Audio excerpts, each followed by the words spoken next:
अल्लाह ताला ने कुरान मजीद फ़ुरक़ान हमीद के अंदर इरशाद फरमाया है, वला तुबाशिरूहुन्ना व अंतुम आकिफूना फ़िल मसाजिद, और अपनी औरतों के साथ मुबाशरत ना करो, अपनी औरतों को हाथ ना लगाओ जब तुम मस्जिद में हालत एतिकाफ़ में हो। अज़ीज़ान गिरामी, अब यहाँ पर अहले लुगत ने एतिकाफ़ का जो माना लिया है वो है ठहरना, पकड़ना, अपने आप को किसी जगह में बंद करना। यानी जब कोई इंसान एतिकाफ़ करता है तो वह अपने ताल्लुकात को छोड़कर, अपनी मसरूफ़ियात को छोड़कर, अपने बीवी बच्चों को छोड़कर वो मस्जिद में एतिकाफ़ करता है, ठहरता है, अपने आप को बंद करता है, अपने आप को रोकता है। फरमाया किसी चीज़ को एतिकाफ़ कहा जाता है। तो अज़ीज़ान गिरामी, हज़रत आयशा सिद्दीक़ा रज़ियल्लाहु तआला अन्हा आप फरमाती हैं कि हुज़ूर अलैहिस्सलातु वस्सलाम माह सयाम के आखिरी 10 दिनों में एतिकाफ़ फरमाया करते थे।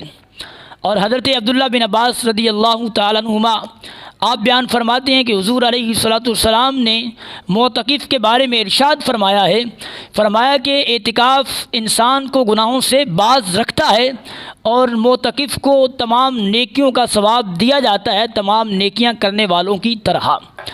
और हज़रत इमाम बहकी रहमतुल्लाहि ताला अलैह आप हज़रत इमाम हुसैन रज़ियल्लाहु ताला अन्हुमा से बयान फरमाते हैं कि हुज़ूर अलैहिस्सलातु वस्सलाम ने इरशाद फरमाया कि जिस आदमी ने माह सयाम के आखिरी 10 दिनों में एतिकाफ़ किया, फरमाया कि वो ऐसे है कि जैसे उसने 2 हज और 2 उम्रे किए। अब ये तो मोतकिफ़ की फ़जीलत थी। और अब यहाँ पर शरीयत ने मोतकिफ़ के लिए कुछ शराइत भी बयान फरमाई हैं।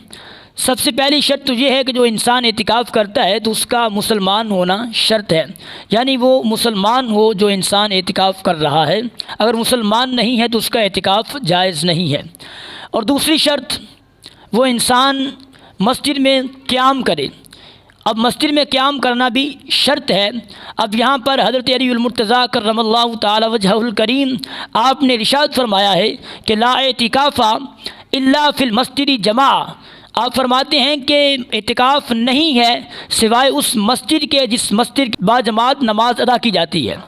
तो फरमाया कि हाँ, अगर कोई जुमे वाली मस्जिद है, कोई जामे मस्जिद है तो उसके अंदर एतिकाफ़ करना अफजल है। लेकिन जिसके अंदर ऐसी मस्जिद है जिसके अंदर मुअज्जिन और इमाम को मुकर्रर किया गया है तो उसमें आप एतिकाफ़ कर सकते हैं। और तीसरी शर्त, वो इंसान जो एतिकाफ़ कर रहा है उसका आकिल होना, ये भी शर्त है। अब यहाँ पर बालिग होना शरीयत ने कैद नहीं लगाई, यानी उसका आकिल होना शर्त है। वो अक्लमंद हो, वो संजीदा हो, ऐसे मामलात को समझता हो, उसको पता हो कि शरीयत ने एतिकाफ़ किसे कहा है और एतिकाफ़ किस तरह करते हैं, किस तरह बैठते हैं। और फिर चौथी चीज़ नीयत का होना, यानी जो इंसान एतिकाफ़ करता है उसकी नीयत भी हो। अगर उसकी नीयत नहीं है तो उसका एतिकाफ़ जायज़ नहीं है। और इसी तरह रोज़ा भी शर्त है, यानी जो इंसान एतिकाफ़ कर रहा है वो रोज़ा भी रखे।